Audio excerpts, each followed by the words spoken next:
The Rolex bubble didn't just burst, it recalibrated the entire luxury watch market. The period between 2020 and 2025 was one of the most volatile in history, creating a new normal for watch valuations. So what does that mean for you? By the end of this video, you will understand exactly what drove the mania, what caused the correction, and where the smartest money is going now. If you value clear, data-driven analysis of the world's most desirable assets, take a moment to like this video, subscribe to the channel, and hit the notification bell.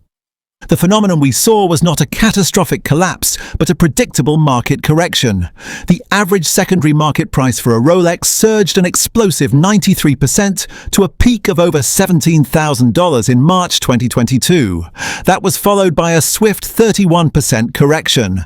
As of today, the market has settled at a new, elevated plateau, with the average price sitting around $13,426. This cycle has fundamentally changed how we view these watches, transforming them from luxury goods into a recognized alternative asset class. So, what fueled this speculative mania? It was a perfect storm. First, you have Rolex's decades-long strategy of managed scarcity. The brand deliberately ensures demand outstrips supply for its most coveted stainless steel sports models like the Submariner, Daytona, and GMT Master II. This creates multi-year waiting lists and a powerful sense of exclusivity. Then came the accelerants. The COVID-19 pandemic injected huge amounts of liquidity into the economy. With travel and dining restricted, this COVID cash was redirected into tangible luxury goods. At the same time, near-zero interest rates made traditional savings unattractive, fueling an everything rally where investors poured capital into alternative assets, from meme stocks to Rolex watches. Add to this the crypto boom, which created a new class of wealthy, digitally native investors. Data shows a direct correlation. As Bitcoin peaked in late 2021, the secondary watch market surged 32% in the following months. Finally, social media amplified the narrative that Rolex watches only go up, attracting speculators or flippers, who treated these timepieces like tradable commodities, fueling a massive sense of FOMO. Just as a unique set of factors inflated the bubble, a powerful reversal of those same forces triggered the correction. The primary catalyst was the US Federal Reserve's aggressive interest rate hikes, starting in March 2022. This monetary blitzkrieg dramatically increased the cost of borrowing and drained the easy money from the financial system. It made risk-free assets like government bonds more attractive, causing investors to pull back on speculative luxury spending. Simultaneously, the crypto market collapsed. This dealt a devastating blow. Demand from crypto investors vanished overnight, and supply flooded the market as those same investors began selling their recently acquired watches to cover their losses. This was most pronounced in modern models treated as commodities, like the stainless steel Daytona. With dozens of identical, unworn examples hitting the market, the only way for sellers to compete was on price, triggering a race to the bottom. But not all Rolexes are created equal. The correction did not impact all models the same way.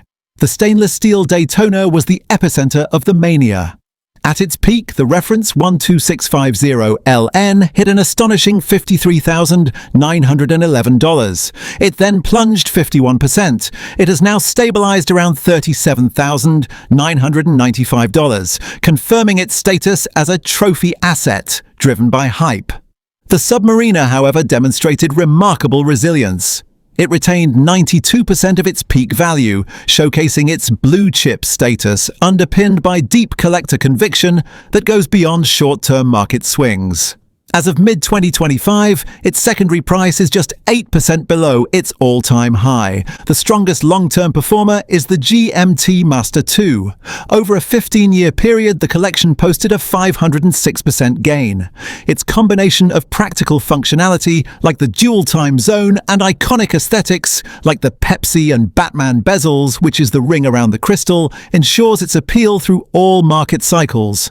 Finally, the Datejust saw the most modest correction. As the most traded Rolex by volume, its 14% decline from its peak highlights its role as a core luxury product, not a speculative tool. The market clearly split into two tiers: overinflated commodity watches that tumbled, and genuinely rare or discontinued collector watches that saw only minor dips and are expected to continue their steady appreciation. Amidst this secondary market slump, Rolex made two decisive moves. First, it continued its strategy of annual retail price increases. While modest 1 to 2% hikes were applied to steel sports models, precious metal models saw increases of up to 14.1%.